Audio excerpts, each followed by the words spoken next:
Ah, ah. Umaga na pala kagad. Kaya pala masakit ang ulo ko. Mataas na pala ang sikat ng araw. Pupungas-pungas akong nagbangon ng sandaling yon. Tansya ko, mga 10:00 na ng umaga. Ginising ko ang katabi ko sa pagtulog na si Lolo Manding. Mahimbing pa rin itong natutulog sa ibabaw ng katring kawayan. Lolo Manding, gising na. Lolo, gumising na po kayo. Mataas na po ang sikat ng araw, oh. Sige po kayo, sasakit ang ulo nyo kapag di pa kayo bumangon. Lo, gising na po. Lo! Ay, Diyos ko po. Ang kasu-kasuan ko. Ay, nako, matanda na talaga ako. Tulungan mo nga akong bumangon. Lo, ang baho niyo po. Ang lansa ng amoy niyo, ah. Amoy dugo ng aswang. Abat, ako lang ba mabaho? Ikaw rin, Noy. Pareho lang tayo. Ngayon mo lang naamoy. Samantalang magdamag tayo magkatabi sa higaan. Ay siya, dalian na natin kumilos. At nang makaligo na nga, may kailangan pa tayong tapusing tadtarin at sinupin sa may kusina. Tapos, susunugin pa natin ang mga karne ng tarantadong aswang na yon. Kumuntikan pa akong malapa kagabi. Mabuti na lang at maliksi ka po at naunahin mong kalawitin ng matalim mong kumpay.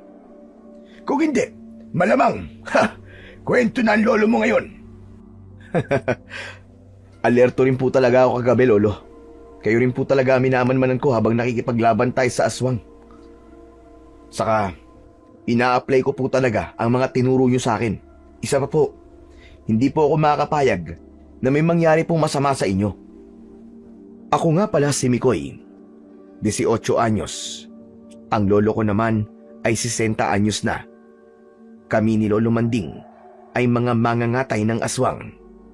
Napadpad kami rito sa medyo liblib na parte ng baryo ng Matabungkal dahil sa paniniwalang dito lumipat ang mga aswang mula sa baryong sinilangan ko, ang baryo ng Kalagbatan. Lumipat ang mga ito dahil rin sa amin ni Lolo. Ang target namin ni Lolo ay ang mapatay at makatay ang pinuno ng mga aswang na hanggang ngayon ay hindi pa namin nakakaengkwentro. Kailangan namin itong mapatay para mas madali na rin naming maibabagsak ang buong grupo nila nang sa ganun ay matigil na ang kanilang pagsalakay sa mga baryo sa aming bayan. Matapos naming maligo at makapag-agahan ni Lolo Manding ay nandoon na ulit kami sa pinakadulo ng kusina.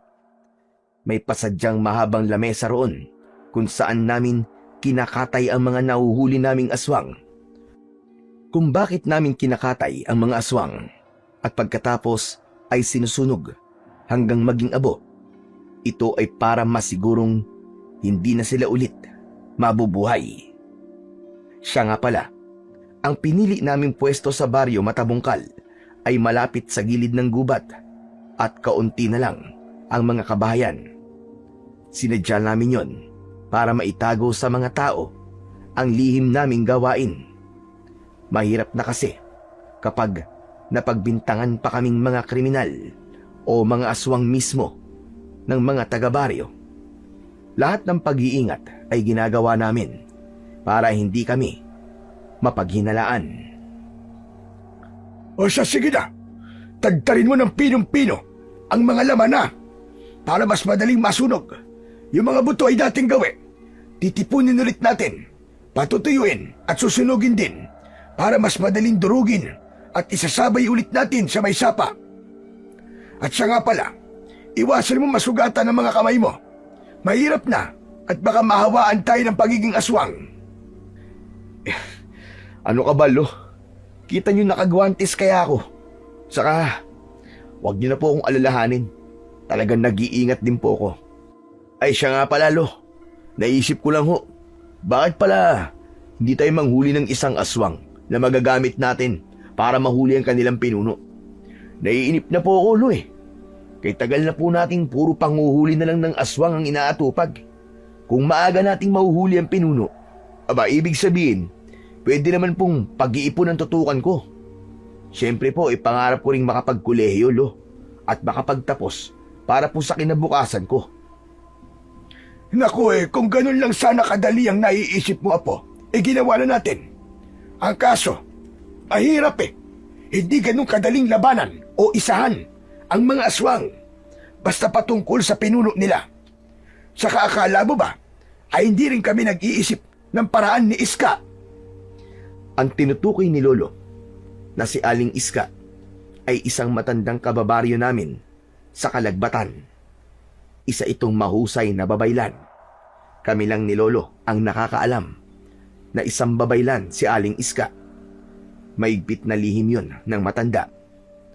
Ayon kay Lolo Manding, ay dati raw niya itong kasintahan, pero hindi sila nagkatuluyan dahil sa panata ni Aling Iska sa sarili bilang isang debotong babaylan.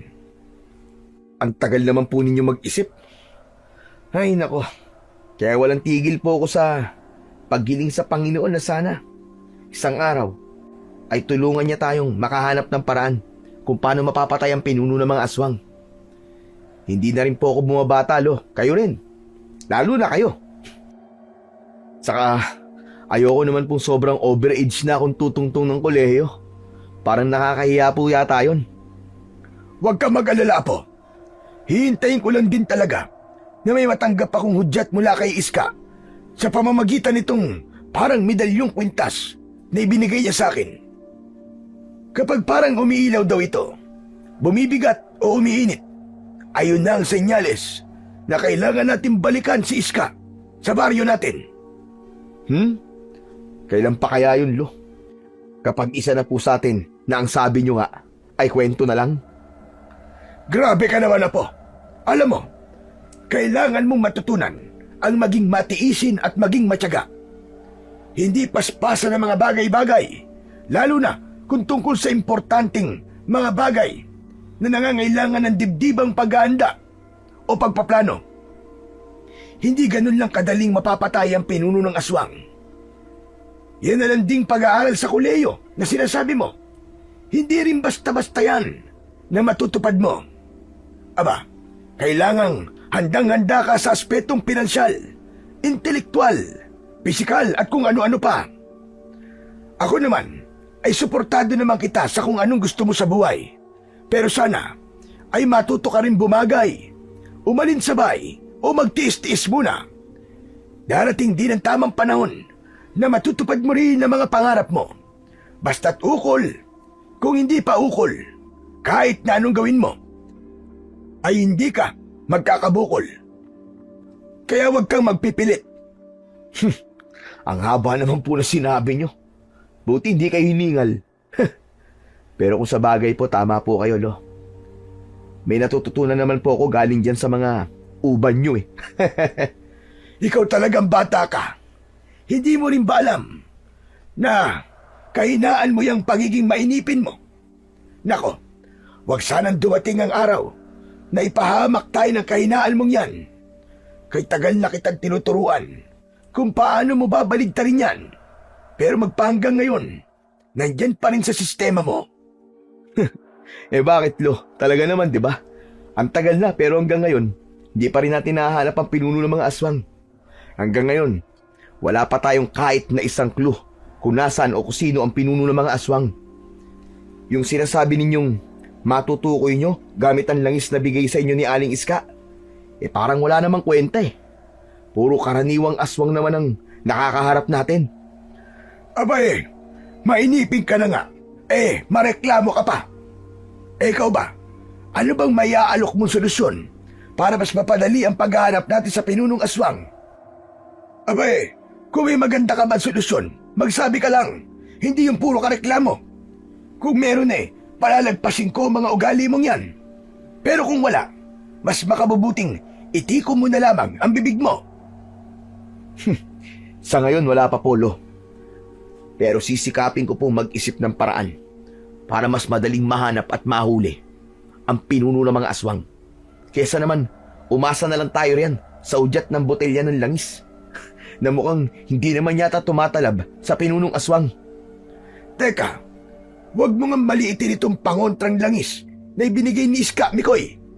Hindi basta-basta ang kakayahan niya bilang babaylan. Hindi magandang maging diskumpiyado ka sa mga katulad nating alagad ng liwanag, Apo.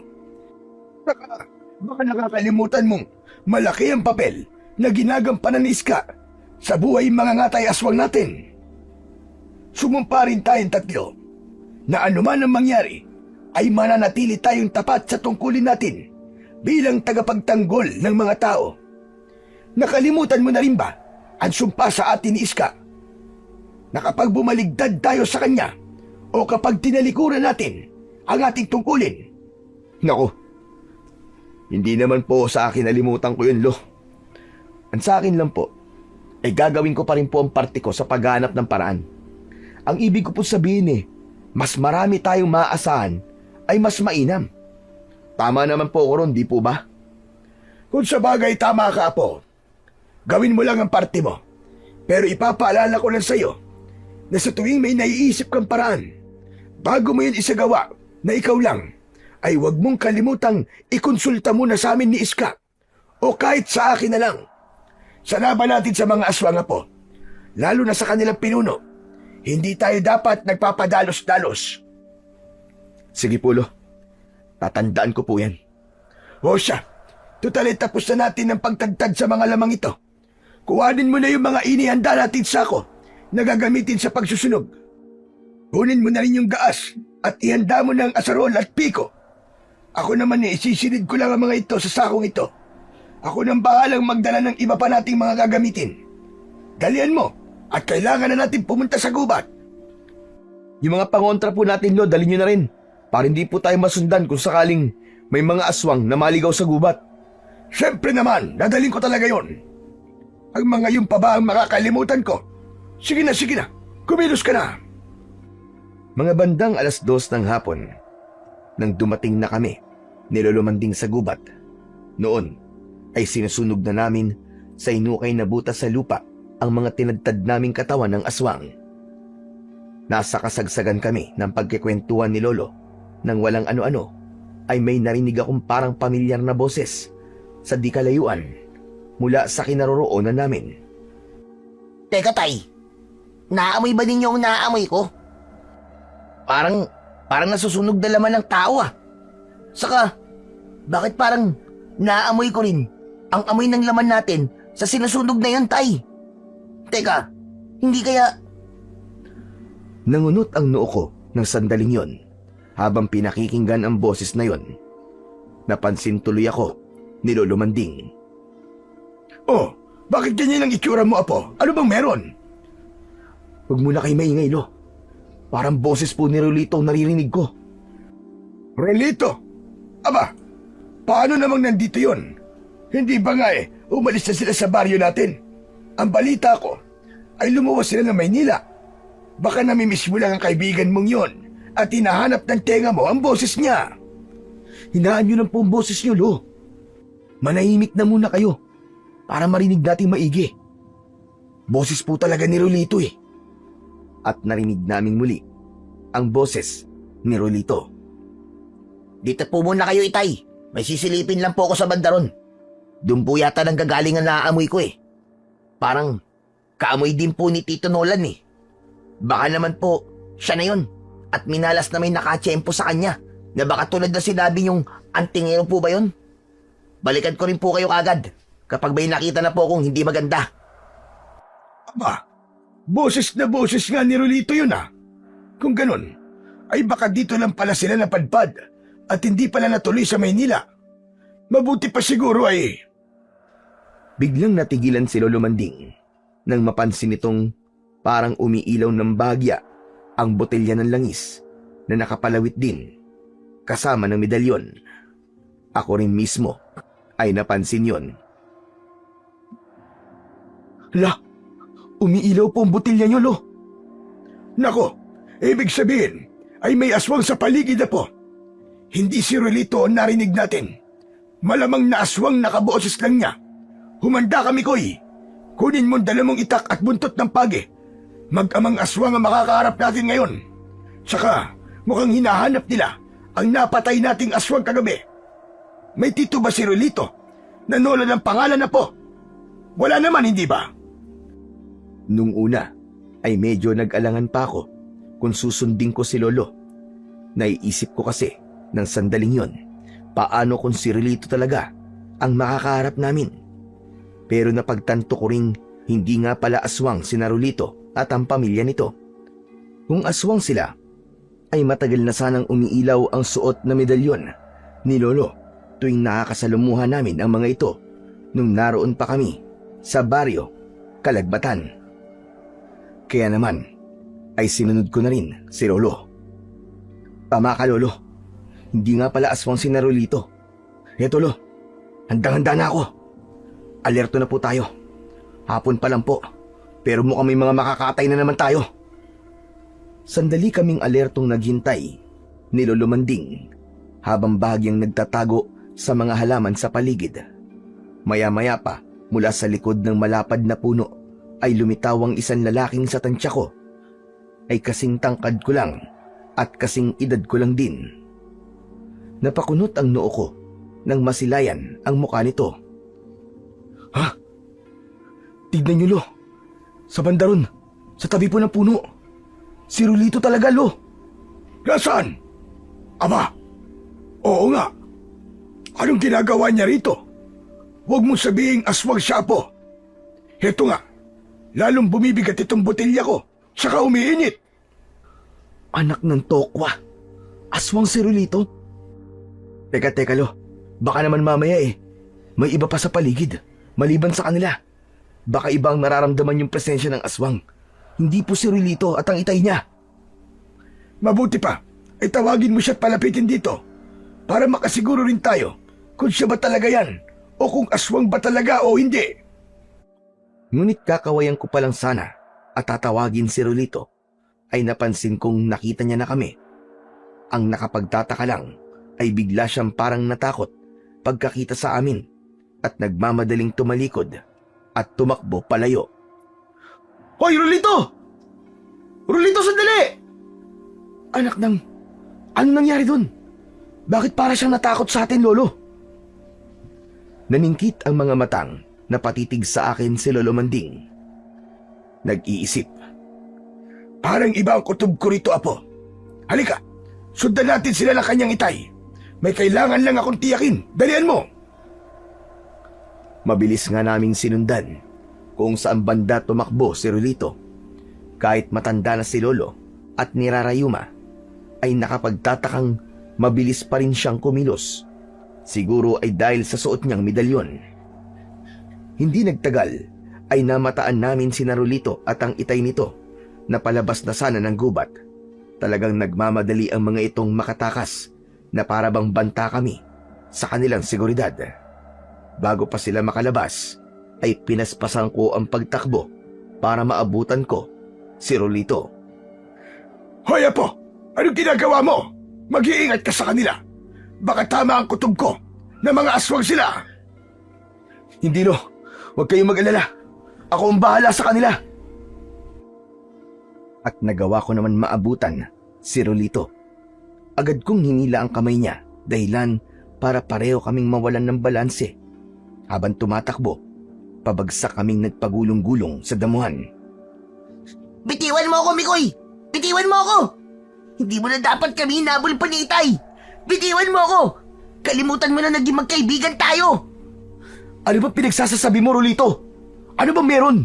At bakit parang iwas kayo ng itay mo sa amin ni Lolo? Ha? Sabihin mo nga! Wala ka na ron, Mikoy. Hindi mo na kailangang malaman pa. Magmula ngayon, pinuputol ko na ang pagkakaibigan natin dalawa. Kalimutan mo rin ang pangako natin sa isa't isa bilang magkaibigan. Hindi ko na yun matutupad, Mikoy. Siya, sige, diyan ka na. Wag mo nang tatangkaid pansundan kami ng itay ko. Kung hindi, magkakalintigan tayong dalawa. Matapos tumayo na maayos, ay bibira na sana ulit ng alis si Rulito. Pero pinigilan ko pa rin siya sa kabila ng mga sinabi niya. Teka, Rulito. Pwede bang linawin mo muna sa akin kung ano ang dahilan at bakit biglang naging ganito? Sige nga, magtapat ka nga sa akin. Tama ba ang hinala namin ni Lolo? Na isa kang aswang? Biglang natigilan doon si Rulito. Napabuntong hininga ito habang nakatalikod sa akin. Makaraan ay hinarap akong muli. Anong gagawin mo? Kung sakaling sabihin kong oo, huhulihin nyo rin kami? At kakatayin? Tulad ng ginawa nyo kay Tito Nolan ko. Mga laman niya, ang sinusunog nyo ngayon, hindi ba? Naguguluhan ako ng mga sandaling yon at hindi makapaniwala sa napagtatanto ko. Teka, pero hindi ko alam na may Tito Nolan ka. Hindi namin siya kilala ni Lolo Manding. Saka paano naging aswang kayo? Imposible. Kung aswang ka, ay matagal na sana naming natukoy ni Lolo sa pamamagitan ng pangontrang langis niya tuwing nagpupunta ka sa bahay sa Kalagbatan. Hindi ba nga inahahawakan mo pa nga ng maraming beses ang botelya ng langis ni Lolo? Tapos, hindi ka nga tinatablan ng mga sandata namin at mga pangontra. Noon yon, hindi pa ako aswang noong mga panahong yon. Pero ngayon, aswang na rin ang buong pamilya ko. Ako, si Tatay, at si Tito Nolan. At paano naman kayo naging mga aswang? Yung bandaylan kung bakit umalis kayo ng Kalagbatan? Oo, yun nga ang dahilan. At kayo rin ang naging dahilan kung bakit naging aswang ako. At nahawaan ko sina Itay at Tito. Kasalanan mo rin, Mikoy. Kasalanan mo! Lalo akong naguluhan ng mga sandaling yon dahil sa mga pinagsasabi ni Rolito. Bahagya pa akong napatras habang itinuturo ang sarili ko. Ako? Paano naging ako? Hindi naman ako aswang para mahawaan kita. Kasalanan mo, Mikoy. Dahil hindi mo sinabi sa akin kagad na mga ngatay pala kayo ng mga aswang. Huli na mapagtanto kong ang karne palang minsan nakuha ko sa kusina nyo. Nang minsang madatnan kong wala kayo ron, ay karne pala ng aswang. Alam mo, mahilig kami ni Itay sa kinilaw, di ba? At kinilaw namin yon. Pati si Tito Nolan ay nakikain sa amin. Dahil doon, ay nahawa kami sa pagiging aswang. Mula noon, ay nagbago na ang buhay namin na hindi namin ginusto. Huli na rin nang malaman ko tungkol sa inyo ni Lolo Manding. Mula rin noon, ay hindi na ako nakalapit sa inyo at nalaman ko nga ang lihim ninyo. Ngayon, Mikoy, sabihin mo nga sa akin, ano ang gagawin mo ngayong nalaman mong ikaw may kasalanan ng lahat? Huliin nyo kami ni Itay at kakatayin nyo rin ni Lolo Manding, ganun ba? Tulad ng ginawa ninyo kay Tito Nolan. Hindi ako makapaniwala sa mga narinig ko mula kay Rolito. Hindi ko naisip na pwede palang mangyari yon. Tama si Rolito. Dapat pala ay hindi ko inilihim sa kanya ang papel namin ni Lolo Manding bilang mga mangangatay ng aswang. Nainis tuloy ako sa sarili ko ng mga sandaling yon. Nakaramdam ako ng pagsisisi at pangliliit dahil sa nangyari sa matalik kong kaibigan. Magsasalita sana ulit ako at hihingi ng tawad kay Rolito, pero nagulat kami nang marinig naming naglalaban na pala sina Lolo Manding at ang Itay ni Rolito. Dehado ng mga sandaling yon si Lolo dahil higit na mas malaki at mas malakas ang Itay ni Rolito. Mikoy po, tulungan mo ako! Malakas ang isang to dahil isa siyang bagong aswang! Tutulungan ko sana si Lolo pero bigla akong pinigilan ni Rolito. Pinagsabihan niya ako at pagkaraan ay ang Itay naman ito ang sumunod na pinagsabihan. Huwag mo nang tangkain pansaktan si Itay, Mikoy! Itay! Tigilan niyo na po si Lolo Manding. Lolo Manding, wag na wag din yung susugatan ng Itay ko. Nagdadapit hapon na. Hindi dapat magising ang pagkaaswang namin sa pagkakataong to. Kung masusugatan kami ngayon ay maaamoy ng ibang mga aswang at baka pati ang pinuno nila ay maalerto. Hindi pa natin kilala ang pinuno, pero hindi na namin gusto pang makilala ito ni Itay. Aalis na kami at ayaw namin kalabanin kayo. Isa pa, ay ayaw namin makaharap ninyo ang pinuno. Dahil kung nagkataon, ay hindi namin alam kung kanino kami papanig ni Itay. Pero Rolito, magkikita pa ba tayo muli? Marami akong gustong sabihin sa'yo. at ihingi ng tawad sa inyo. Hindi ko masasagot yan, Mikoy. Pero nasa punto na tayo na magkaiba lang ang ating mga landas. Hindi namin alam ni Itay kung saan namin mapipigilang tuluyang kaming lamunin ng pagiging aswang namin. Ayoko maglaban tayo. Kaya siguro ay mas makabubuting hindi na lang tayo muling magkita. Mangiyak-ngiyak ako sa sinabing yun ni Rolito na labis na nagpalunggot sa akin. Dahil dito ay napayuko na lang ako, nasising-sisi dahil sa sinapit ng pamilya ng kaibigan kong si Rolito. Patawad, Rolito. Patawad talaga dahil sa pagkukulang ko sa'yo.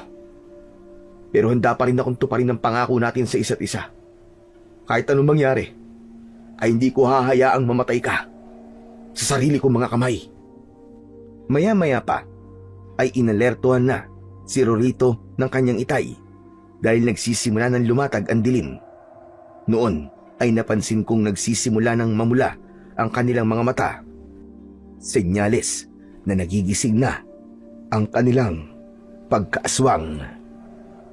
Tumatalas na ang pang-amoy. At iba pa naming pandama, Mikoy. Naaamoy ko na ang mga dugo ninyo ni Lolo Manding. Kailangan na naming umalis, Titay. Umalis na rin kayo sa gubat na to bago pa maglabasan ng ibang mga aswang. Tungkol naman sa pangako natin sa isa't isa. Hindi ko alam kung mapapangatawanan ko pa yon. Kaya hanggat pwede, ay umiwas ka sa akin. Sige na, aalis na kami. Kayo rin, dali na. Lumabas na kayo sa gubat na to. Parang naaamoy na rin namin ni Itay ang presensya ng pinuno sa paligid. Nang puntong yun, ay nakarinig na kami ng mahihinang mga kaluskos sa paligid. Dahil dito, ay kumilos na kami ni Lolo Manding. Ayan na nga sila, Mikoy. Bilisan nyo na. Iwanan nyo na ang iba nyong mga gamit. Yung mahalaga na lang ang dali ninyo. Itay, alerto po tayo sa paligid. At bantayan po muna natin sila Mikoy at Lolo Manding habang tumataka sila. Iligaw muna natin ang ibang mga aswang. Sinamantala namin ni Lolo Manding ang pagkakataong poprotektahan kami ni Rolito. Pero habang tumatakas, ay biglang nakarinig kami ng malakas na kakaibang alulong. Hindi yung basta alulong ng isang aso o ng asong gubat. Mas tamang sabihing alulong yun ng kakaibang nilalang. Kinilabutan kami ni Lolo Manding dahil noon lang kami nakarinig ng kakaibang tunog ng alulong na yun. Anak ng alulong po ng ano yun? Nakakatakot ah. Hindi ko alam, Apo. Baka alulong ng sigbin. Nag-aalaga ng mga sigbin ng mga aswang. Ikaw, Rolito, alam mo ba kung alulong ng anong nilalang yun? Sabi ni Itay, ay baka alulong daw mismo yun ng pinuno ng mga aswang. Sabi ko nga sa inyo, nararamdaman namin ang presensya niya sa paligid. Kaya naman, bilisan niyo nang lumabas dito, Mikoy. Nararamdaman din namin ang kakaibang lakas ng kanyang enerhiya. Baka nasa malapit na siya. Posibleng nililito niya kayo sa pamamagitan ng kanyang alulong. Narinig niyo naman siguro. Mahirap tukuyin kung malayo ba siya o malapit, kung saan siyang banda.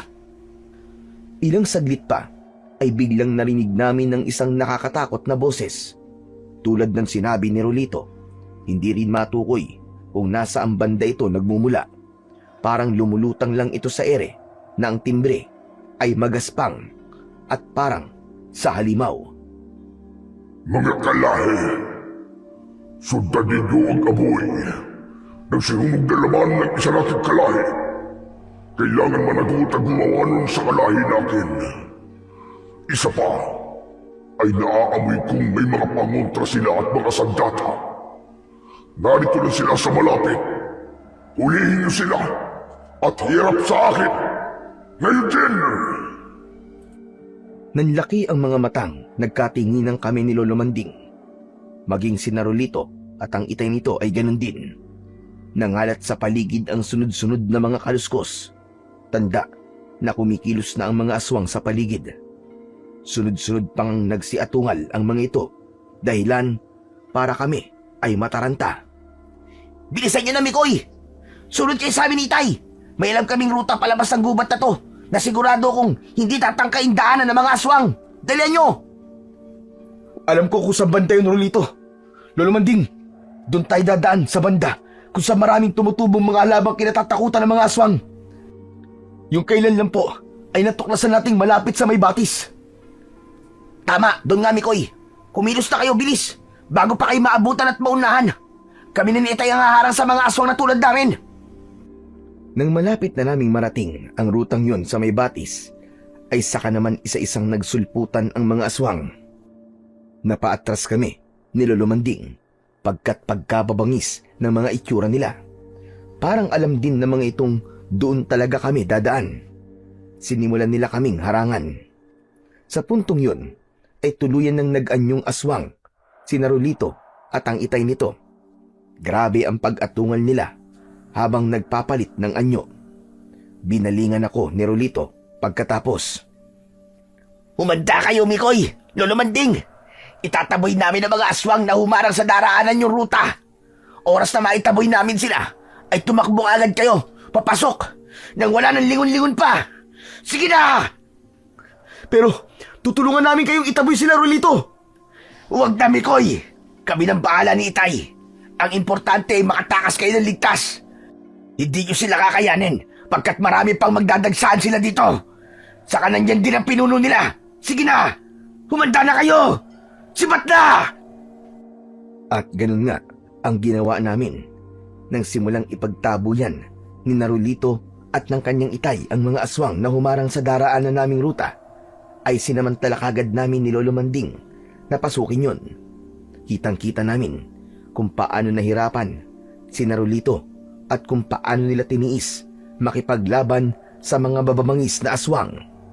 Narinig ko pang pinagmumura at binabantaan ng mga aswang ang mag-ama. Pinauna ko si Lolo Manding sa pagtakbo para hindi ko na siya aalalahanin pa kung sakaling mahuli siya. Saka malas-malasa naman ay nadapa pa siya sa may bungad ng papasok sa ruta. Naku naman, Lo, kung kailan papasok na tayo saka pa kayo nadapa. Bilisan niyo na po, nahihirapan na po si Narulito. Ay, eto na nga eh. Pahamak naman kasi itong rayuma ko eh. Alalayan mo na nga lang ako, Apo. Aray ko.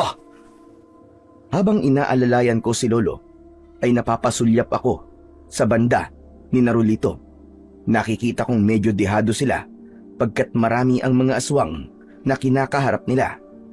Mabuti na lamang at matapang ang kanyang itay at mabilis ding mag-isip ng paraan kung paano ililigaw at iisahan ang mga ito. Si Rolito ay napasulyap din sa gawi namin ni Lolo. Napasimangot siya sa akin. Ano na, Mikoy? Bilisan nyo na! Malapit na rin pumunta rito ang pinuno! Naamoy ko na, matapang niyang amoy! At binilisan na nga namin.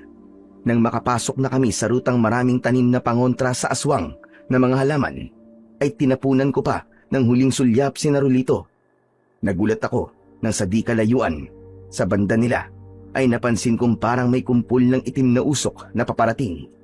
Parang may mga galamay na parabang gumagapang. Hayan ang pinuno, Mikoy! Sa pinuno na malamang ang itim na usok na yan! Bilisan nyo na! Sasagutin ko pa sana si Rolito, pero bigla na lang akong hinila ni Lolo Manding. Tara na, Apo. Aba, at tatangkain mo pang balikan si Narulito. Mag-isip ka naman. Hindi pa panahon para harapin natin ang pinunong aswang. Pero paano po si Mikoy, Lo? Siguradong pag-iinitan sila ng pinuno. Kaya nga, tara na. Hindi pwedeng makita tayo ng pinuno at lalong iisipin ng pinuno na ipinagtatanggol nila tayo. Eh bakit, Lo? Alam na rin po naman ng mga ibang aswang ha. Malamang na magsusumbong po sila sa pinuno. Kailangan kong iligtas si Rolito laban sa pinuno, Lo. Kapag kwan, ay bigla akong itinulak ni Lolo Manding. Halatang nadismaya sa sagot ko. Kung ayaw mo magpapigil, ay bahala ka. Sige, sugurin mo ang pinuno. Kung kaya mo na mag-isa, usok na itim pangalan niya, ay nakakatakot na. Paano pa kaya kapag lumantad na siya sa'yo? Sige na, bahala ka riyan. Tatakas ako mag-isa. Saka naman ako biglang natigilan noon. Lalo na nang mapansin kong unti-unti nang nahahawi ang itim na usok at unti-unti ring inilantad ang pinunong aswang. Namilog ang mga mata ko at nagsimulang manginig ang buong katawan ko nang mapagmasdan ang itsura ng pinuno. Sobrang nakakatakot. Malaki at maskulado ang katawan nitong namumutok ang bawat ugat sa balat.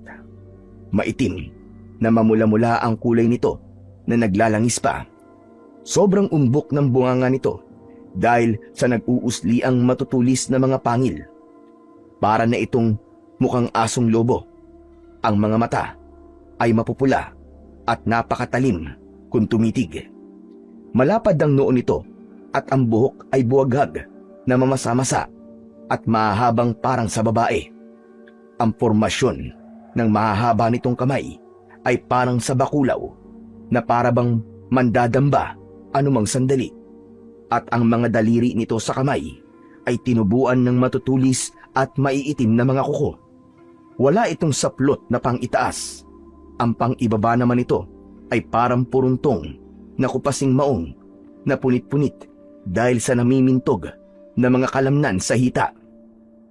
Maya-maya pa ay galit na galit habang umuungol na iginala nito ang paningin sa kabuuan ng kagubatan.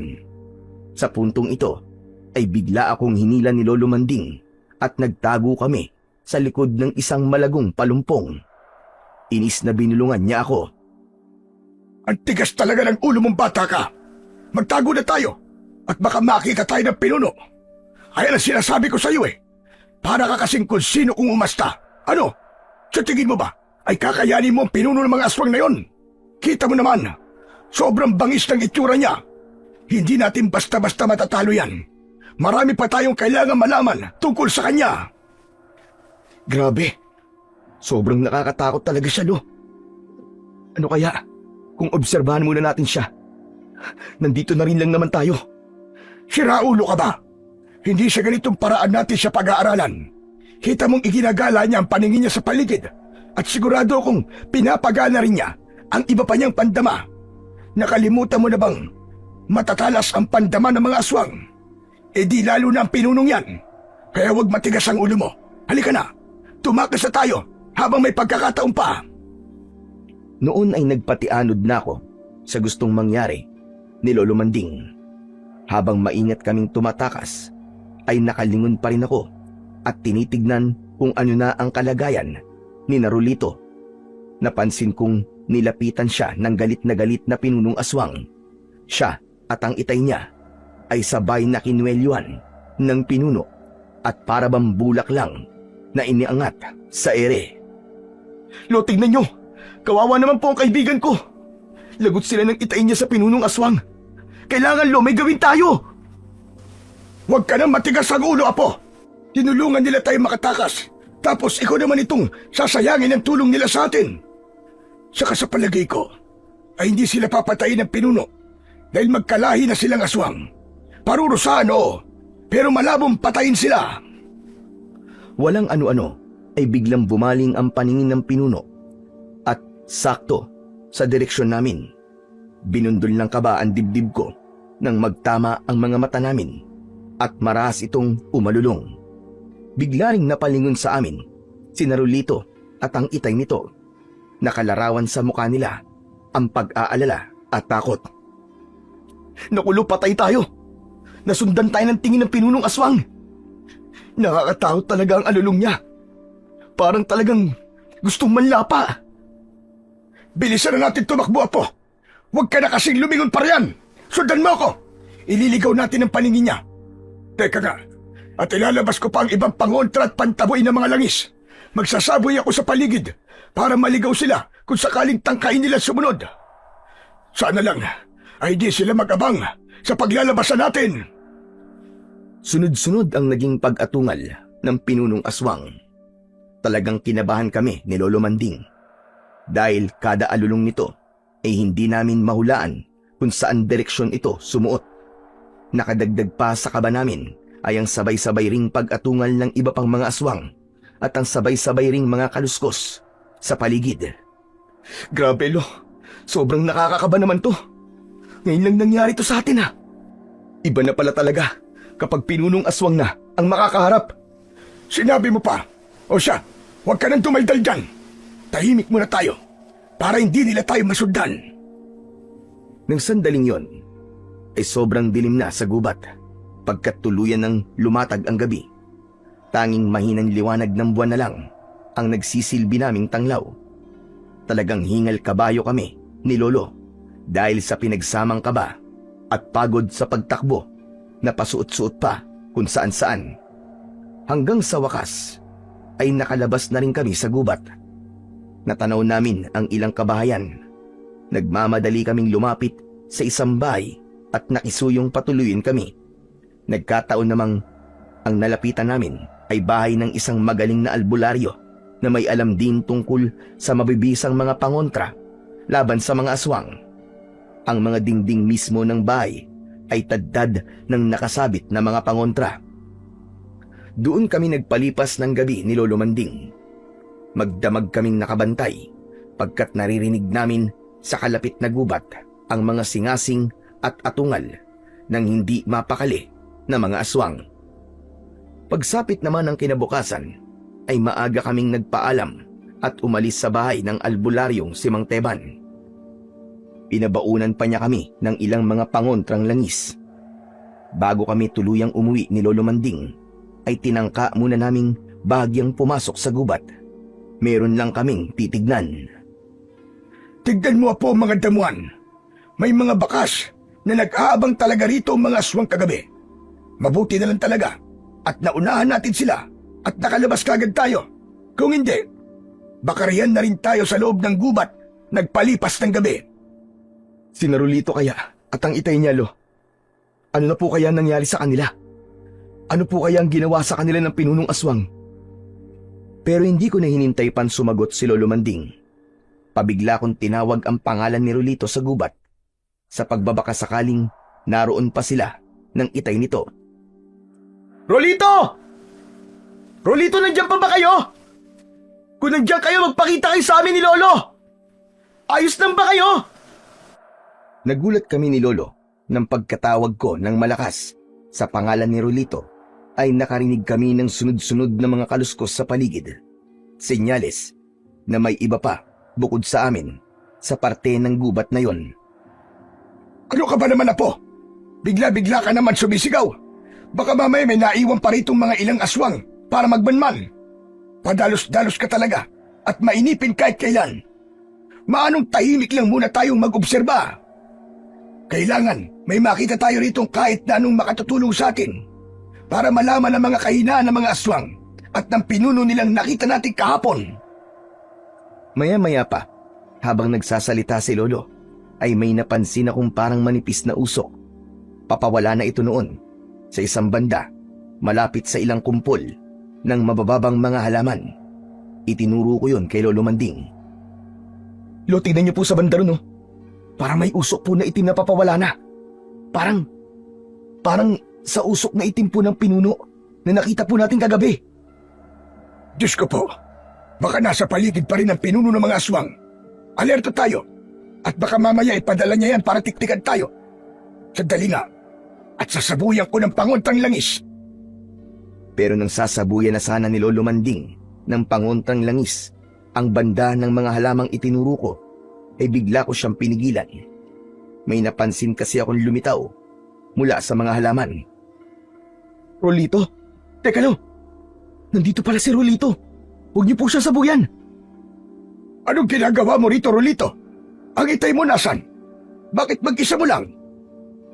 Huwag po kayo maingay. Hinaan lang po ninyo mga boses nyo. Nandito po ako para tulungan kayo na matalo ang pinunong aswang.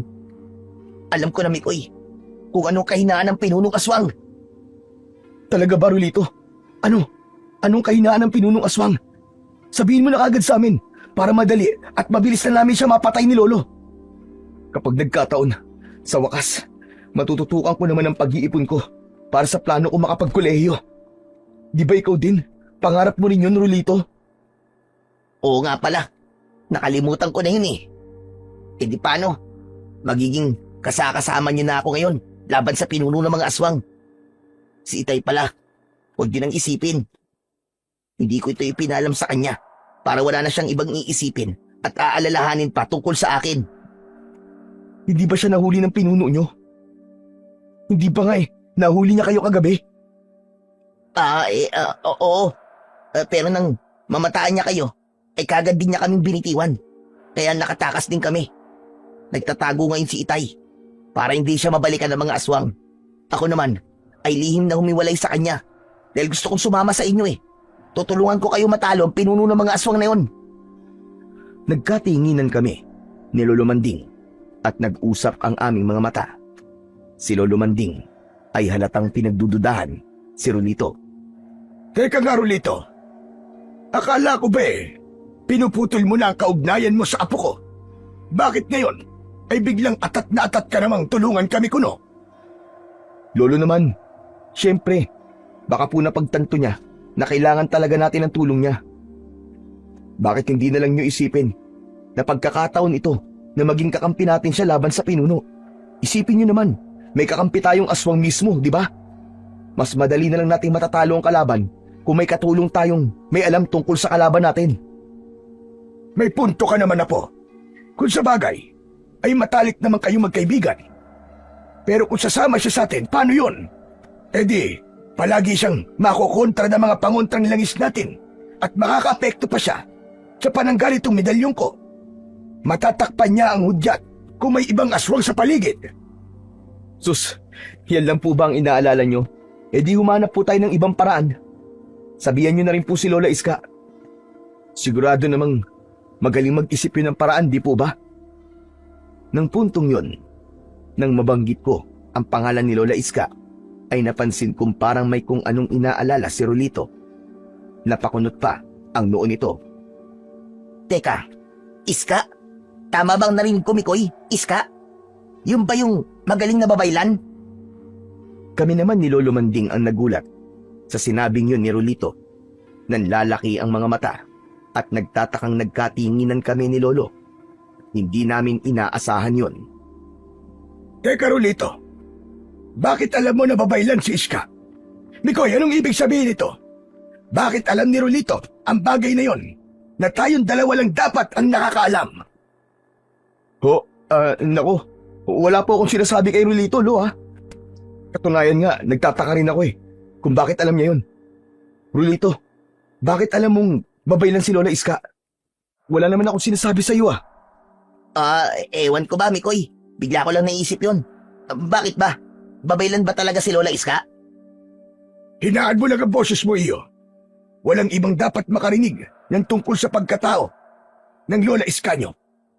O siya, mabuti pa umalis na tayo rito at umuwi na tayo sa atin, Mikoy. Si Rolito po, Lo. Isasama po ba natin? Sige, isama natin siya. Sumunod na lang siya sa atin. Tiisin na lang muna niyang dumistansya sa atin. Sa layo, nakakayanin ng pagiging aswang niya. Teka, Lo, yung botelya niyo po. Itago niyo po muna. Bagya kasing umiilaw dahil po sa presensya ni Rolito. Ay, oo nga pala. Ito na nga ba sinasabi ko Maapektuhan niya ang kakayahan nating makatukoy kung may aswang sa paligid. Di bale, hahanap tayo ng ibang paraan kung paanong matutukoy pa rin natin kung may ibang aswang na umaaligid sa atin. Lo, bilisan niyo pong humanap agad ng paraan. Baka malaman din ng ibang mga aswang yan at baka samantalahin din nila. Kailangan, bago muling gumabi ngayong araw, ay may solusyon na po kagad tayo. At sa palagay mo, ay ganun lang kadali at kabilis yun. Ay naku, Apo, umaandar na naman ang pagiging apurado at mainipin mo. Tama naman po si Mikoy, Lolo Manding. Talagang kailangan po nating maapura na maunahan ng mga aswang. Lalo na po ang pinuno. Kailangan makahanap kagad tayo ng paraan ng mas maaga. Abay, kung may maimumungkay kayong magandang paraan, bakit hindi? Bakit? May paraan ba kayo naiisip na magkaibigan? Sige nga. Palibasa, ay pareho lang din kayong atat palagi. Tsaka bakit parang gusto nyo kung turuang maging padalos-dalos? Hindi naman po sa ganun. Nalaman ko lang po kasi at natadya kung gaano kalakas ang kapangyarihan ng pinuno ng mga aswang na Horoko. Kaya kailangan po natin siyang maagang mapaghandaan. Kesa naman po, mauli tayo sa pagkilos. Kung siya po ang mauuna laban sa atin, sigurado po kung wala na tayong magiging kalaban-laban pa. Tama. Kita niyo na, Lo. Tama lang talaga na kasama natin ngayon itong si Rolito. Mas mabuti na po na dalawa ang kasama nyo na sariwa pa kung mag-isip ng mga paraan. Sariwa na pareho namang kulang pa sa karanasan. Ganun ba? Huwag nga ninyong ipamukha sa akin na luma na at walang silbi ang mga paraan ko ng pag-iisip. Luma man, pero sigurado pa rin. Hindi katulad ng paraan nyo ng pag-iisip na walang kasiguraduhan. Hindi nyo ako mapipilit na maging padalos-dalos. Lolo Manding, kung may maganda po ba ako maimumungkahi sa inyo na ikakatalo po ng mga aswang, pakikinggan niyo po ba ako? Kung maganda talaga bakit naman hindi?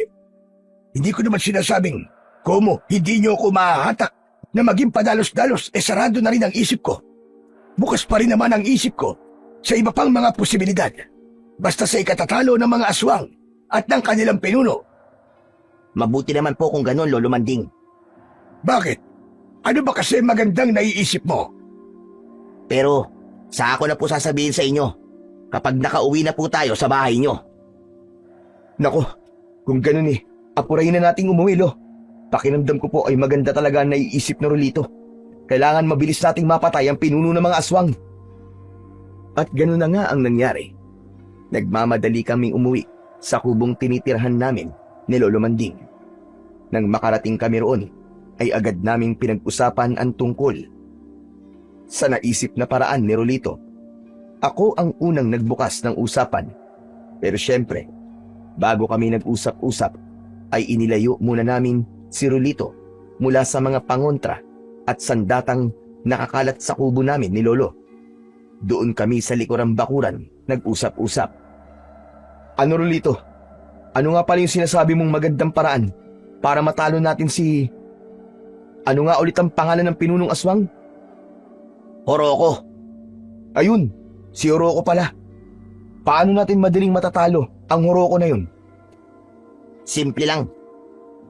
Unang-una nating hakbang ay ang alamin ang kahinaan ng kalaban natin.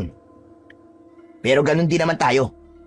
Ang unang-una natin dapat gawan ng paraan ay ang mga kahinaan natin.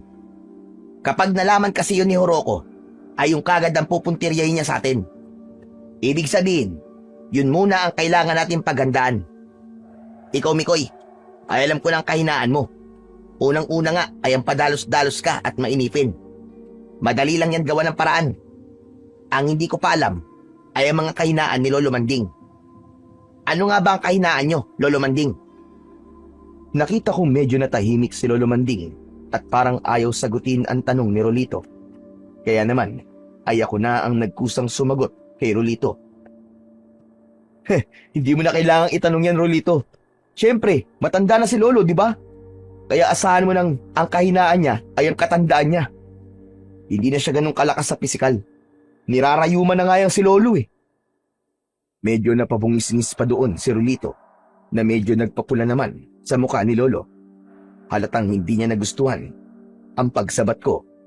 Hehehe, yun lang po ba ang kahinaan niyo, Lo?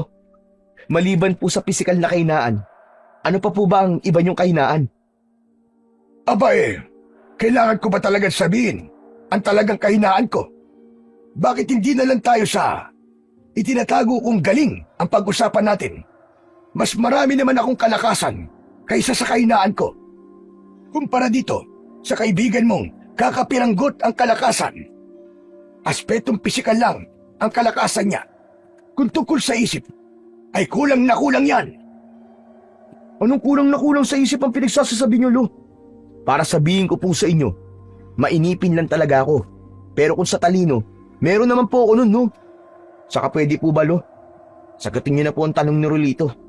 Kailangan magawa na po natin ang paraan ng kahinaan niyo kung sakaling doon tayo itatarget ng Horoko na yun. Pero nag-aalinlangan pa rin talaga si Lolo. Halatang ayaw talaga niyang ipagsabi ang sariling kahinaan. Sa paraan niya ng pagsulyap kay Rolito, ay halatang pinagdududahan niya ang intensyon ni Rolito. Kaya naman, nang may ibinulong sa akin si Rolito, ay sumang-ayon akong pagkaisahan namin siyang pagtulungang hikayating magsabi ng kanyang kahinaan.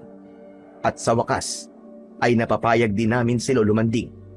Pero nang sasabihin na sana niya ang kanyang sikretong kahinaan, ay napansin kong bigla namang bahagyang umilaw ang suot niyang medalyon na bigay sa kanya ni Lola Iska. Halalo, yung medalyon niyo po, bahagya pong umiilaw. Pagkasabi ko nun, ay napansin kong parang nadismaya naman si Rolito. Parang nag-iba rin ang aura ng mukha niya. Yung para bang medyo nagalit siya habang medyo tumalim ang mga matang napatingin sa medalyon ni Lolo Manding.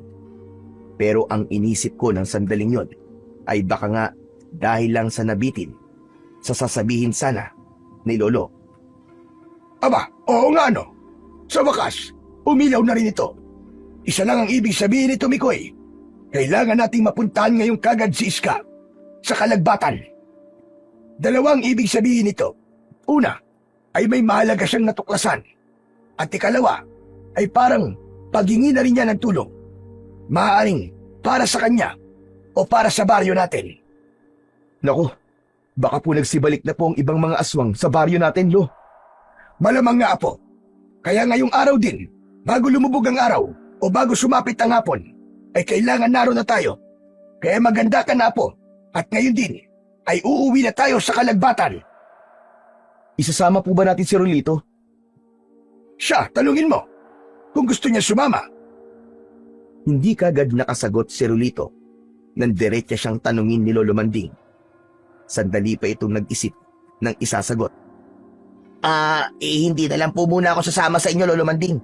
Mikoy, susunod na lang ako sa inyo sa kalagbatan. Kakausapin ko lang muna si Itay at magpapaalam ako sa kanya. Bilang ama po, may karapatan pa rin po siyang malaman ang kalagayan ko. Ganun ba? O sige, hihintayin ka na lang namin dun sa kalagbatan. Tuloy, ipapaalam na rin namin kay Lola Iska ang tungkol sa inyo na may kakampi kaming tulad mo na isa na ring aswang. Tiyak na matutuwa sa si Lola Iska. Kung alam mo lang, ay gusto niya rin talagang magkaroon kami ng kahit isa man lang na aswang nakakampi. Di ba, Lolo Manding? Tama ang apo ko, Rolito. O siya, magsikilos na tayo. Wala tayong dapat aksayin na panahon. Kailangan bago sumapit ang gabi, ay makapaghanda na tayo laban sa pagsalakay ng mga aswang. Dito naman sa Matabungkal, ay nasabihan naman na natin si Kateban. Siya na ang bahalang magpamunmud sa mga kababaryo niya ng mga kailangang pangontra laban sa mga aswang na narito pa rin. Saka, babalik din tayo rito para harapin si Horoko. Naghiwalay na nga kami ni na Lolo Manding at Rolito. Kami ni Lolo ay nagmadaling umuwi sa kalagbatan. Si Rolito naman ay sa kagubatan nagtungo na nang mapansin ko ay ipinagtaka ko. Pero ang nasa isip ko ng sandaling yon ay baka sadyang doon lang ang ruta papunta kung saan man naroroon ang kanyang Itay. Papahapon na nang makabalik kami sa kalagbatan. Ang bahay kagad ni Lola Iska ang pinuntahan namin ni Lolo Manding. Habang papalapit kami sa bahay niya ay napansin ni Lolo Manding na bahagyang umiilaw ang botelyang nakapalawit sa kanyang kwintas kasama ng medalyon. Kasabay nito ay may naririnig kaming parang mga kaluskos sa paligid. May namataan din akong parang anino na nang lingunin ko ay mabilis na nagtago sa mga halamanan sa paligid. Teka po, parang may umaaligid dito na aswang. Umiilaw itong botelya ko sa dibdib. Alerto ka po. Lagot sa atin ang aswang na yan kapag natsyempuan natin. Talagang nagbalik na sila rito sa kalagbatan. Pues, humanda sila. Doon pulo, sa may bandang halamanan. Parang may anino po akong nakitang nagtago sa bandaron. Hala, tignan niyo pulo. Parang may itim na usok ding sumusunod sa may bandang halamanan. Nako, baka sinundan po tayo rito ng pinunong aswang. Aba, kung ganun, ay delikado na rito sa baryo natin na po. Pero hayaan muna natin siya. Kung ang pinuno man yan, kailangan makausap ko na si Iska. At para malabanan na natin siya, tignan mo, hapon na rin na po.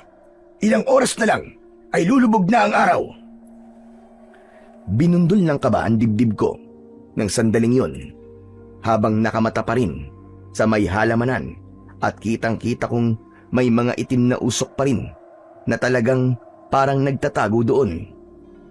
Maya-maya pa ay biglang humahangos na lumabas si Lola Iska at sinalubong kami. Kitang-kita rin sa mukha niya ang labis na pag-aalala at takot.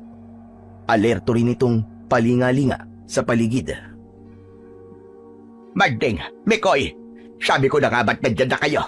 Naramdaman ko ang presensya ninyo dahil dyan sa medalyon mo, Manding. Pero bilisan nyo at pumasok na kayo sa bahay ko. Dalian nyo. Nararamdaman ko rin kasi na umaaligid dito sa bahay ko ang isang malakas na enerhiya. Palagay ko ay narito at lihim na nagmamadman ang pinuno ng mga aswang. Saka parang, basta, bilisan nyo na pumasok sa bahay ko. Delikado rito sa labas. Nang makapasok kami sa loob ng bahay ni Lola Iska, ay kagad niyang isinarang maigi ang pintuan at inutusan din kaming tulungan siyang isara ang mga bintana. Sinabihan niya rin kaming sabitan ang bawat bintana ng mga pangontrang iniabot niya sa amin. Nang matapos naman naming maisara ang mga bintana, ay inakay kami kagad ni Lola Iska sa kwarto niyang tadtad ng mga gamit pangbabaylan. Natuntun ko na kung nasaan ang pinunong aswang, Manding. Ano ka mo? Pero kami rin ni Mikoy ay minsan na naming nakita ang pinunong aswang. Alam na rin namin ang pangalan niya. Horo, ano nga ulit ang pangalan niya, Mikoy? Horoko po, Lo. Tama, Horoko nga. Saka, paano mo siyang natuntun, Iska? Samantalang, malayo-layo rin ang matabungkal rito sa kalagbatan. Dahil riyan sa medalyon mo, Manding. Nagpadala sa akin yan ng hudyat nang mapalapit ka sa kinaroroonan ng pinunong aswang na sabi nyo nga ay si Horoko. Ang ipinagtataka ko lang ay bakit para dalawa ang nasasagap kong kinaroroonan niya. Yung isa ay naiwan nyo sa matabungkal. At itong isa naman ay narito lang sa paligid-ligid. Itong nasa paligid ay medyo mas malakas ang hudyat kaysa sa isa. Hala, ibig niyo po bang sabihin, Lola Iska, dalawa po ang pinuno ng mga aswang? Hindi ako sigurado, iyo. Pero posible. Saka may isang bagay pa kung lalong nagpapagulo sa akin. Para bang pamilyar din sa akin ang amoy ng isa sa mga narito lang sa malapit. Parang naaamoy ko sa kanya ang kapatid ko si Igme, na matagal ko nang hindi nakikita at matagal ko na rin hinahanap simula nang hindi na siya magpakita sa akin dito sa kalagbatan. Si Igme? Hindi kaya? Pero sandali, wala naman kayong laing aswang, hindi ba, Iska? Hindi. Malabong maging aswang ang kapatid ko, Manding. Nakalimutan mo na bang isa ring babaylan si Igme? Isa siyang asog o babaylan na lalaki. Katulad ko, ay makapangyarihan din siyang babaylan. Kaya malabong mahawaan siya ng mga aswang. Pero, naaamoy niyo po siya sa sinasabi po ninyong presensya ng pinunong aswang na nandito lang po sa paligid, Lola Iska.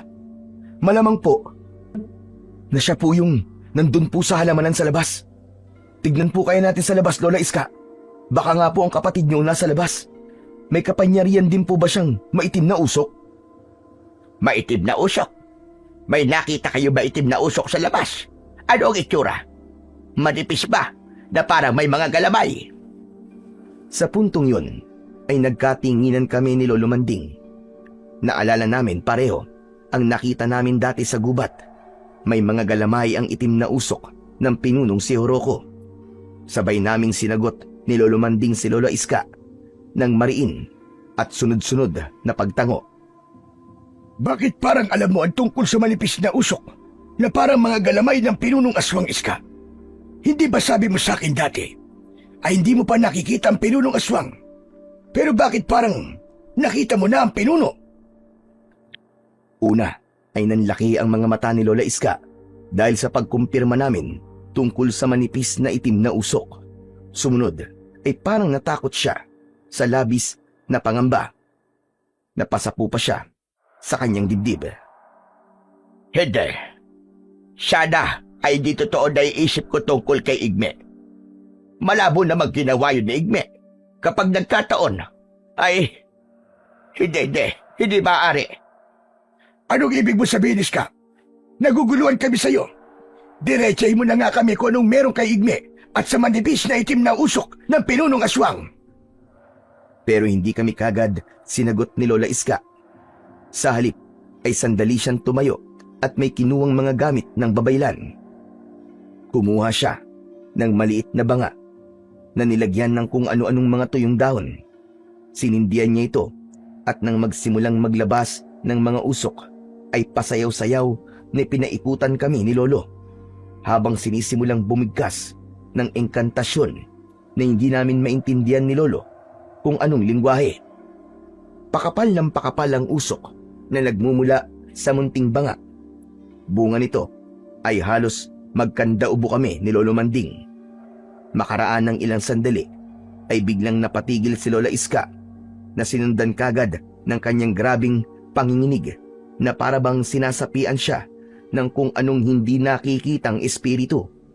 Panghuli ay bigla niyang kinalampag ang lamisitang pinagsasaluhan naming tatlo. Gulat na gulat kami ni Lolo Manding. Inisahan kayo ng pinuno ng aswang. Inisahan kayo, Manding, Mikoy. May isang bagay siyang nakuha mula sa inyo, Manding. Isang bagay na naglantad ng kahinaan mo sa kanya. Ano ka mo?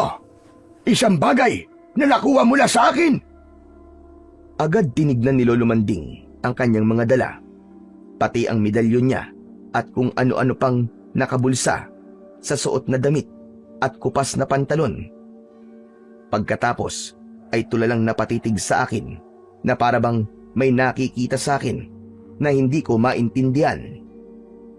Ang singsing ng itay mo, Mikoy, nawawala sa akin. May isinumpa ako sa itay mo, sa singsing na yon.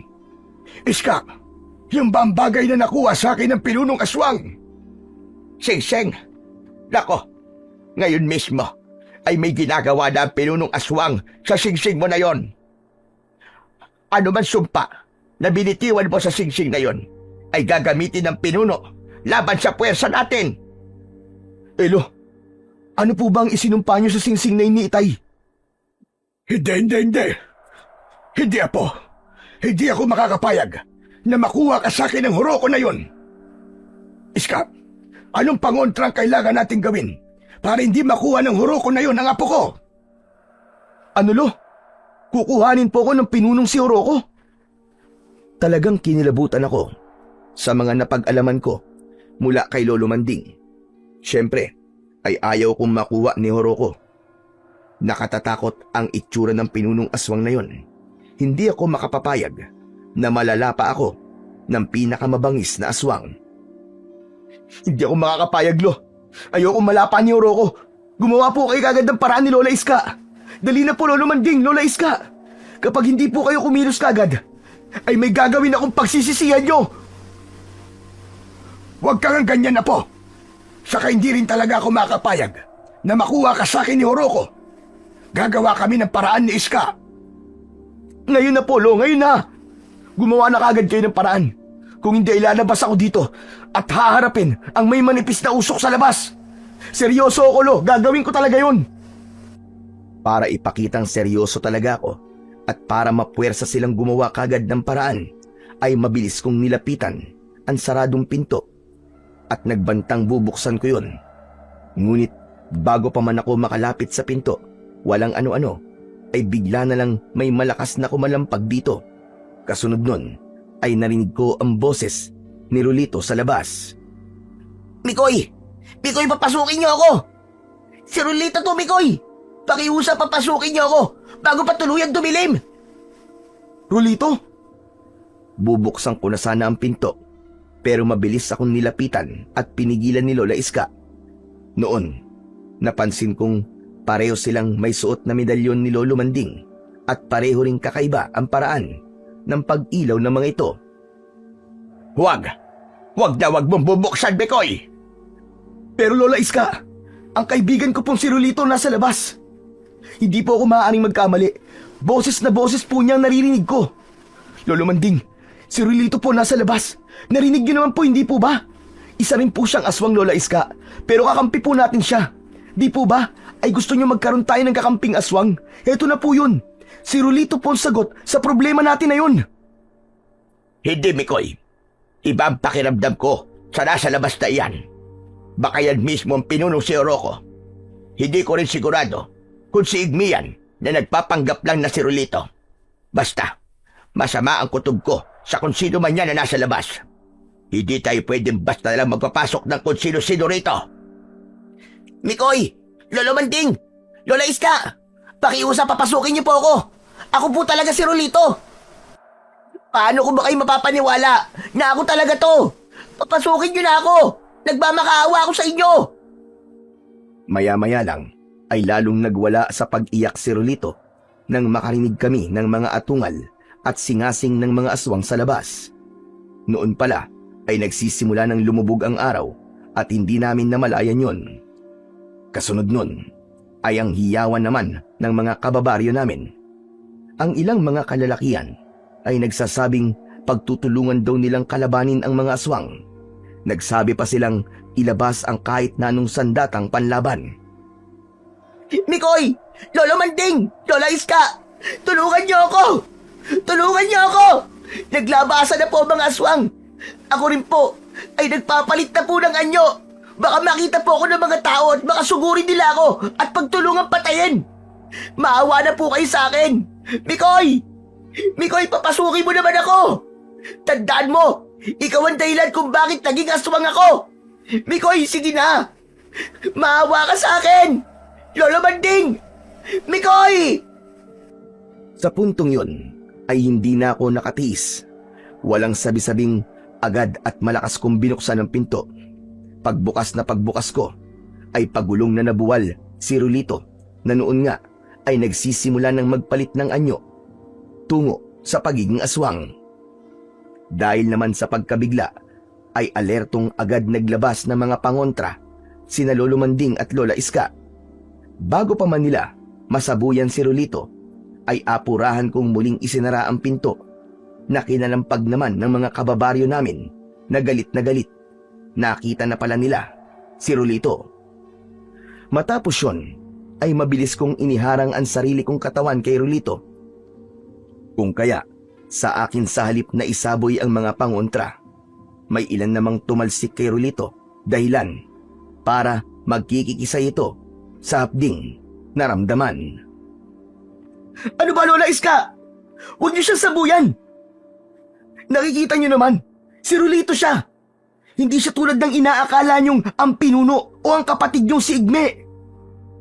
Lola Iska, kakampi natin siya. Katunayan, ay tutulungan daw po niya tayo na labanan si Oroco. Pero paano tayo makakasiguro, Apo? Tignan mo, may maninipis na usok na itim na nakapalibot sa katawan niya. Baka hindi siya ang totoong si Rolito.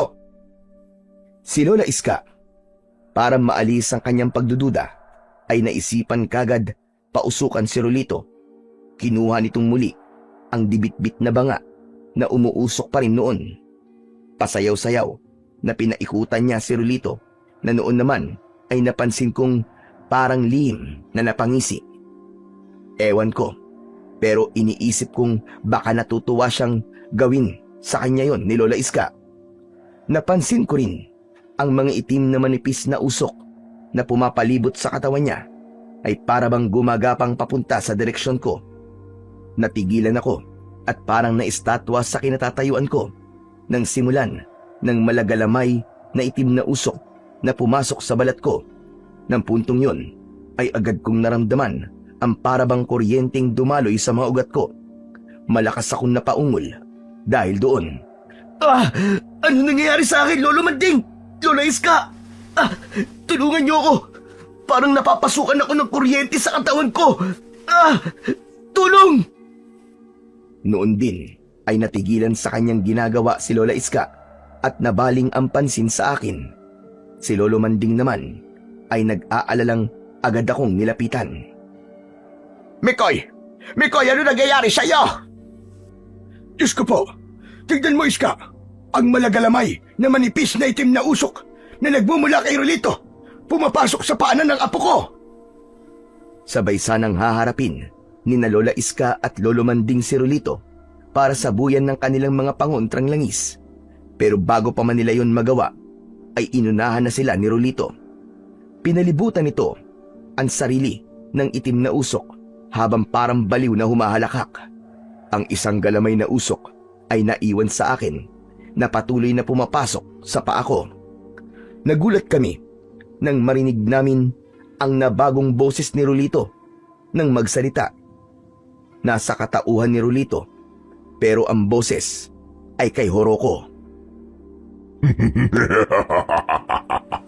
Salamat sa singsing mo, Manding. Ngayon ay mapapasakin ang apo mo. Ikaw naman, Iska. Hindi mo ko kaya. Baka nakakalimutan mong mas malakas ako kaysa sa'yo noon pa man. Igme! Igme, ikaw ba yan? Hindi na ako si Igbe. Si Horoko na ako ngayon. Napansin kong natigilan si Lola Iska at parang malalim na napapaisip sa sinabi ni Horoko. Palihim nitong kinapa ang medalyon at tahimik na may kung anong sinasambit ang bibig. Ako naman noon ay papagrabe ng papagrabe ang nararamdaman sa sarili. Biglang umiinit na ang mga mata ko at ang mga kalamnan ko ay parang gusto nang magsipagwala. Pakiramdam ko ay unti-unting nagbabago ang katawan ko. Natakot ako nang sumagi sa isip ko na baka nahawaan na ako ni Horoko ng pagiging aswang. Dahil dito ay naiiyak na akong nagpasaklolo kina Lolo Manding at Lola Iska. Hindi ako makapapayag na maging aswang. Lolo Manding! Lola Iska! Tulungan niyo ako! Ayoko maging aswang! Ayoko maging aswang! Yung puko, Iska. Unti-unti na siyang nagiging aswang. Ano ang gagawin natin? Ayoko maging aswang ang apo ko. Ikaw na, Horoko ka! Pagbabayaran mo ang ginawa mong ito sa apo ko! Ito ang sayo! Sasabuyan sana ni Lolo Manding ng pangontrang langis si Horoko, sabay patatamaan sana ng hawak na matalim na karit. Pero nang gawin niya yon, ay malakas siyang tumilapon. Nakalimutan ni Lolo na napapalibutan pala si Horoko ng mga galamay nitong itim na usok. Hindi mo ko kaya, tanda. Kahit magsama pa kayong dalawa ni Iska, wala ring talam sa akin ang mga kapangyarihan niya bilang babaylan. Dahil isa rin akong asog na bumalik sa kapangyarihang itim. Pero hindi ko na kayo bibigyan pa ng pagkakataong labanan ako. Dito ko natatapusin ang mga buhay ninyo. At itong si Mikoy ay akin na. Nakita kong mabilis na dinaluhan ni Lola Iska si Lolo Manding at parang may ibinulong kay Lolo Manding. Palihim namang ibinigay ni Lolo Manding kay Lola Iska ang suot na medalyon. Makaraan ay muling tumayo si Lolo Manding kahit iika-ika dahil sa tindi ng kanyang pagkakatilapon. Pwes, hindi mo basta-basta makukuha ang apo ko, Horoko. Hindi ako makakapayag. Hanggat hindi mo ako napapatay, ay hindi mo siya makukuha. Matapang ka, matanda ka. Pwes, pagbibigyan kita. Pero hindi ako ang mismo papatay sa'yo. Alam mo ba kung sino? Nang mapadako sa akin ang tingin ni Horoko, ay hindi makapaniwalang nagkatinginan kami ni Lolo Manding. Mukhang ako ang tinutukoy niya. Nang puntong yun, ay tuluyan na akong nakapagpalit ng anyo. Hindi nga ako makapaniwala nang sulyapan ko ang sarili. Isa na akong ganap na aswang. Hindi pwede to. Hindi ako isang aswang. Lolo Manding, hindi pwedeng maglaban tayo. Hindi kita pwedeng mapatay. Lolo Manding! Pigilan mo sarili mo, apo. Paglabanan mo. Ayoko rin maglaban tayong dalawa. Ang apo ko. Ano nagagawin natin, apo ko? Hindi. Hindi kita sasaktan, Lo. Ikaw, Horoko. Ikaw ang papatayin ko! Galit na galit akong susugurin ko sana si Horoko, pero nagulat ako nang ang direksyong pinuntahan ng mga paa ko ay papunta kay Lolo Manding. Pilit kong inililihis ang mga paa ko, pero para namang kinokontrol ako ng sarili kong mga paa.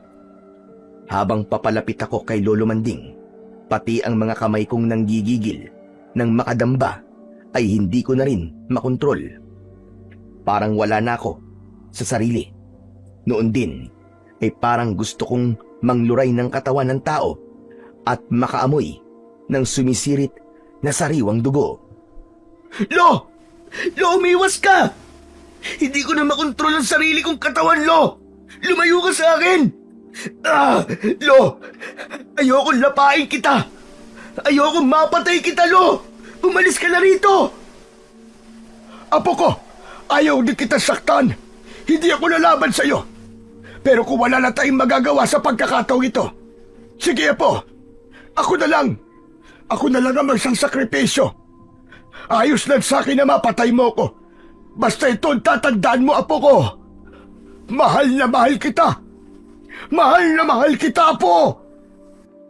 Hindi, Lo, ayoko! Ayoko maglaban tayo! Ayokong patayin ka! Pero hindi ko kaya, Lo! Umalis ka na! Umalis ka na! Tulad ng sinabi ko, Apo, hindi kita iiwan! Si Horoko naman noon ay halatang tuwang-tuwa sa tagpo naming yon ni Lolo Manding. Hindi na nito napansin ang lihim na ginagawa ni Lola Iska ng mga sandaling yon. Nasulyapan ko sa sulok ng mata ko na nagtago pala siya sa likod ng aparador at noon ay parang isinasara na ang kung anumang inuusal sa sarili. Magaling! Magaling! Napakagandang palabas naman itong nasasaksiyan ko. Lolong uugod-ugod laban sa apo niyang naging isang mabangis na aswang. Ngayon, Mikoy, tapusin mo na siya at sumama ka na sa akin. Matapos ito, ay gagawin kitang prinsipe at ikaw ang susunod na magmamana ng aking trono bilang pinuno ng mga aswang. At magmula ngayon, hindi ka natatawaging mangangatay ng mga aswang. Sa halip ay mga tao naman ang kakatayin mo para sa mga kalahi natin. Tayo ang maghahari sa buong mundo! Hayop ka! Hayop ka! Kampun ka talaga ng demonyo, Horoko! Pagbabayaran mo rin ang kasamaan mong ito! Hindi ako naniniwalang mas mananaig ka kasamaan laban sa kabutihan! Hindi sa'yo ang huling halakhak! Ganon? Kay rami mo pang tanda. Magpapaalam ka na nga lang sa mundo at brutal na mamamatay sa kamay ng apo mo. Nagyayabang ka pa. Wala ka ng silbi. Inutil! Kung hindi ka ba naman isang malaking tukmol. Sige na, Mikoy. Sige na. Pagpira-pirasuin mo na ang katawan ng matandang yan. Lantaan mo sa harapan ko ang kanyang lamang loob at puso. Kaawa-awa ka naman, tanda. Papatayin ka at gugutay-gutayin ka ng apo mo. Hayop ka! Hayop ka! Napakasama mo, Horoko! Kinuha mo na nga ang pagkatao ng kaibigan ko. Pati sa lolo ko, ay gagawin mo pa rin ito. Wala kang kasing sama. Kampung ka ni Satanas. Kapag napatay ko si lolo, sinusumpa ako. Humanda ka talaga sa akin. At sa oras na makontrol ko ang sarili ko, ay kakalabanin din kita. Pagpipira-pirasuin ko din ang katawan mo hanggang sa maging abo ka. Lintik lang ang walang ganti. Satanas ka! At noon ay dadambain ko na sana si Lolo Manding nang walang ano-ano ay malakas na nagsalita si Lola Iska na noon ay lumantad na mula sa likod ng aparador na pinagtaguan nito. Hawak-hawak nito ang mga medalyong kakaiba ang paraan ng pag-ilaw. Ang kulay ng ilaw ng mga ito ay mga sul-ngasul at hindi tulad ng dating kulay na nakasanayan kong makita sa medalyon ni Lolo Manding. Igme! Patawad! Pero kailangan ko itong gawin para wakasan na ang kasamaang naghahari ngayon sa puso mo. Patawad! Patawad, kapatid ko! Katapusan mo na! Namimilog ang mapupulang mga matang napabaling ang tingin ni Horoko kay Lola Iska. Lumarawan sa mukha nito ang galit at labis na pagtataka. Hindi. Anong ibig mo sabihin, Iska? At sa palagay mo ba, ay matatalo mo ko? Kung yan ang iniisip mo, ay nagkakamali ka. Ayaw sana kitang kalabanin, Iska. Pero kung pinipilit mo ko, wala akong magagawa. Isasama na kita sa matandang uugod-ugod na ito na tulad mo rin na mga walang silbi. Ikaw ang nagkakamali, Igme. Maling-mali. Na nagpasakop ka at bumaling sa kapangyarihang itim. Na sinabi ko sa noon na wag mo susubukan bilang isang asog. Pero pinairal mo pa rin pala ang katigasan ng ulo mo. At talagang katauhan pa ng isang pinuno ng mga aswangan ninakaw mo. Akala mo ba ay tuluyan ka ng maghahari bilang isang malakas na puwersa ng kadiliman? Walang mula sa mga babaylan ang kahit kailan ay magtatagumpay na kasama ng puwersa ng kasamaan. Yan ang tatandaan mo! Ang lakas talaga ng loob mong kalabanin ako ngayon. Bakit? Ano ba ang ipinagmamalaki mo sa akin, Iska? Hindi mo na ako kaya ngayon. Kaya kung ako sa'yo, ay kumampi ka na rin na tumanib sa akin. Baka gawin pa kitang reyna ng mga aswang kapag nagkataon. Gusto mo ba yun? Wala ka na, Igme. Wala na ang kapatid ko. Buwang ka na talaga. Buwang ka na. Tuluyan ka ng sinakop ng kademonyohan. Talaga? At hindi Igme ang pangalan ko. Ako si Horoko. Horoko ang pangalan ko. Hindi Igme. Tumigil ka. Kahit ano pang pangalan mo ngayon, ay si Igme ka pa rin. Sakay di sa niyayabangan kita, Igme. Horoko! Horoko ang pangalan ko! Natatandaan mo ba na may isang bagay akong ayaw na ayaw kong ituro sa'yo noon? Ito na yon, Igme. Ito na yon! Ang paraan kung paano mababaligtad ang kapangyarihang itim kapag pumasok ito sa sistema ng isang babaylan o ng isang asog. Hindi ko itinuro sa'yo dahil alam ko ang tendensiya mo. Alam kong maaaring mangyari sa'yo ang ganito. Ikaw ang may pagkakataong kapag pinasukan ng kasamaan ay di nagugustuhin pang bumalik pa sa dati at lalo pa sisirain ng paraan para makabalik at gagamitin para lalong palakasin ang kasamaan mo. Ikaw ang nabubuang nais ka. Bakit? Sa palagay mo ba ay maniniwala ako sa mga pinagsasasabi mo ngayon? Puro kadakdak. Hindi ko ba alam na gumagawa ka lang ng kwento para ako ay iyong lituhin at linsahin? Mukha mong kulubot, Iska. Hindi mo ko maluloko. Hindi mo ko maiisahan. Kaya Mikoy, ano pa? Ano pa bang hinihintay mo? Bakit hindi mo pa nilalapa ang manding na yan? Ano bang nangyari? Wala naman nangyari, Igme. Sabi mo nga, ay gumagawa lang ako ng kwento, hindi ba? Ngayon, ay tikman mo ang bunga ng kawalan mo ng pagsisisi. Ikaw ngayon ang mamamaalam na sa mundo. Pero bago ang lahat, ay kukunin ko muna sa iyo ang mga kapangyarihan mo bilang isang asog at magiging akin na yon. Pero siyempre, ay sasalain ko ang kapangyarihang itim na inihalo mo rito. Ito na katapusan mo, Igme. Magpaalam ka na! Hindi. Kalokohan mo, Iska. Nasisiraan ka na talaga ng ulo. Pagsisisiyan mo ginagalit mo ko. Humanda kayo ngayon. Mamamatay kayong lahat. Bigla-bigla ay malakas na umalulong ang aswang na si Horoko na noon ay nasa katauhan pa rin ni Rolito. Yung pala ay hudyat para ang mga aswang sa labas ay sapilitang pumasok na sa bahay ni Lola Iska. Katakot-takot ang ugong ng pagsugod ng mga ito. Ako naman noon ay napansin kong unti-unti akong bumabalik sa dati kong anyo. May itim na manipis na usok na parabang nagmamadaling tumakas paalis sa mga paa ko. gumapang ito sa saig at bumalik kay Horoko. Habang ginigiba ng mga aswang ang dingding ng bahay, si Horoko naman na pinuno ng mga aswang ay kakikitaan ng takot at pagtataka sa kanyang mga mata habang kinakapa at tinitignan ang nangyayari sa sarili. Napansin kong ang itim na usok na parang mga galamay niya ay unti-unting naglalaho sa hangin.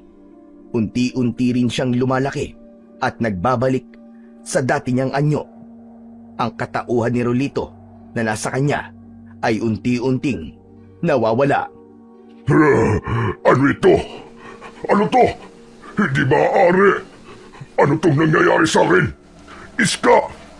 Anong pinapagana mo sa akin? Anong ginagawa mo? Pangahas ka! Pakialamera ka! Huwag mong gawin to sa akin! Kapatid mo ako! Bakit nagagawa mo ito sa akin? Hindi! Hindi maaari!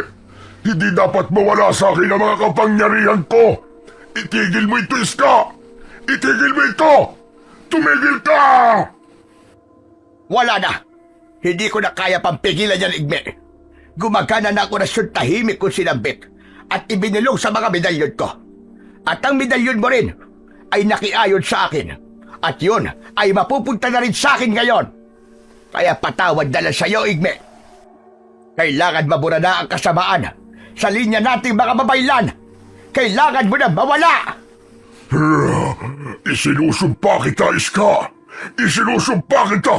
Sa ngalan ng espiritu ng kapangyarihang itim! Hayop ka! Pagbabayaran mo to! Pagbabayaran mo to ng malaki, Iska! Walang ano-ano ay ikinumpas ni Lola Iska ang hawak niyang mga medalyon sa hangin. Kinontra niya ang sumpasa ng babanggitin pa lamang ni Horoko. Bunga nito ay biglang hindi na nakapagsalita pa ang pinuno ng mga aswang na si Horoko.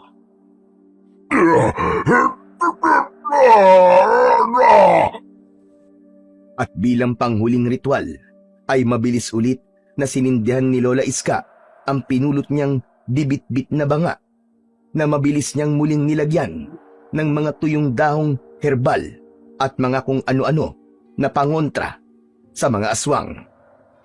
Pinausukan niya at pasayaw-sayaw na pinalibutan si Horoko habang malakas na sumasambit na isang orasyon. Si Horoko noon ay hindi makagalaw sa kinatatayuan.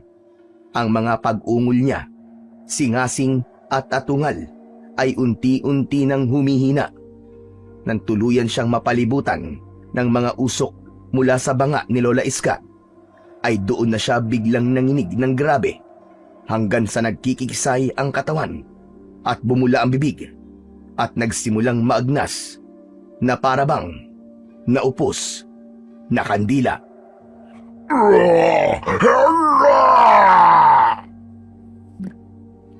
Ang maiingay namang pagkakagulo ng mga aswang sa labas ay unti-unti na ring tumigil.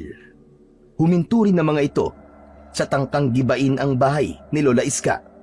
Nang mapansin naming biglang umusok ang katawan ni Horoko at magsimulang magliyab, ay nataranta kami. Naku po, Diyos ko! Magmadali kayo, Manding Mikoy! Kailangan na natin lumabas kagad dito! Tiyak na masusunog ang buong bahay ko! Maging sa labas ay sigurado masusunog din ang lahat ng mga aswang! Tayo na! Lumabas na tayo rito! Una muna ay mahigpit akong niyakap ni Lolo Manding. Salamat sa Diyos at nakabalik ka rin sa dati, Apo. Hindi ko alam ang gagawin ko kung tuluyan ka na wala. Salamat at walang kailangan magsakripisyo sa ating dalawa, Apo. Mahal na mahal kita. Mahal na mahal kita, Apo. Kayo rin po, Lo. Mahal na mahal ko po kayo. Nagpapasalamat talaga ako sa Panginoon Diyos.